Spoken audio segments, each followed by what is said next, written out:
Thank you very much, Jane. Now we will show one last video this afternoon. This video is from Joseph LaBelle and Ileana Tardillo from the Family Network on Disabilities and Monica Vera Tirado from the Florida Department of Education. This video presentation describes how new social media tools can be used to create greater engagement with families of children with disabilities. Hi, I'm Monica Vera Tirado, and I have the pleasure of serving as the Bureau Chief for the Department of Education's Bureau of Exceptional Education and Student Services. My name is Joe LaBelle. I'm the Assistant Director of the Parent Education Network, your southernmost parent training information center in the southern region of Florida. I'm so excited to be a part of this today to talk about some of the things that we've been partnering on, amplifying our services, reaching families across the state of Florida, utilizing social media, and what that's kind of looking like for how we're using it. And my name is Ileana Tardillo. I work as the Program Director for the Parent Education Network with Family Network on Disabilities. I'm also the parent of 2 children with Down syndrome receiving a special education. And part of my story is my experience as a blogger and social media influencer working in communities. And in this case, we're going to be talking about amplification and how social media has helped FND reach people that otherwise we will not be able to reach. So I'd like to get started by expressing my gratitude for the invitation to partner with our Parent Training and Information Center here in Florida, which is the Family Network on Disabilities. And so we had the opportunity to do a collaborative session or a conference earlier this year around positive behavior support.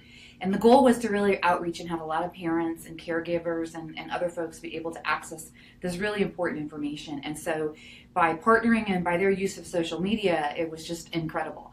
They pushed us outside, or me, outside my comfort zone, and really trying new ways of work. You know, the term Facebook Live made me a little bit nervous. But through our partnership and our work, not only was the conference a huge success, but also the impact that it made on families, not only in Florida, but around the United States, potentially around the world, was huge. And a big takeaway, of course, is for me, is as the Department of Ed State Director of Special Education, is this wonderful opportunity to work with and partner with your parent and training and information partners. It's so important that our community that supports students with disabilities and their families, that we work together and that we are utilizing and leveraging our resources, our energy, our focus on those common goals rather than working in silos, or in some cases maybe even being perceived as being on separate sides of the issue, because we're all on the same side, which is to help ensure that every single student gets a quality, excellent education, and all families are supported through that process. Like Monica had said, we had our conference on positive behavior support in March, and the conference, we live streamed every session using Facebook Live. We also had a simultaneous Twitter party where we were tweeting out every 10 minutes throughout the conference for 3 days straight. Now, how did we manage and evaluate impact through that data? Well, Facebook Live and Twitter have different analytics sets. They have different sets of data that you can collect. So as we were going through the conference, it was really, really interesting to be able to, as you could see how many people saw your videos, and you could see where people were watching your videos from. Were they in a certain county in Florida? Were the majority of the people male, female? What age range were they in? Facebook gives you so much information on the back end to evaluate your reach and your impact as you're serving families utilizing social media. So as I was collecting this information, collecting this data, we really saw the excitement from participants and excitement from presenters grow and grow and grow. And now we're really strengthening and fortifying relationships with partners who saw a true impact from this conference and want to move forward and do other collaborative events utilizing social media.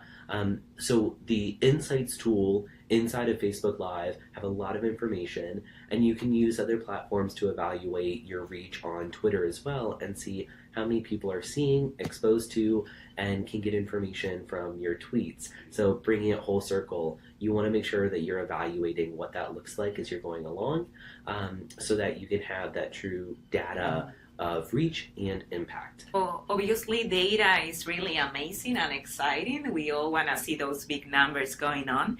But we think about social media as a way to amplify our efforts because it means that by opening a camera, you're actually reaching people that many times they cannot be there in person. Many times, because we are serving families of children with special needs, we understand that it's really hard for families to show.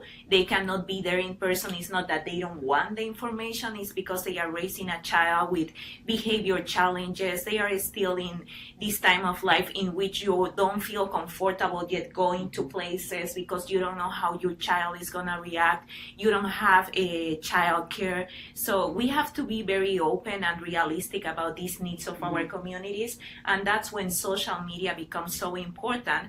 And you're still using the same amount of money. You are investing this money in a very smart and efficient way, because in the case of PBS, we were using this money, and if I'm not mistaken, if we will have, like 200 people, we were investing like $40 per person.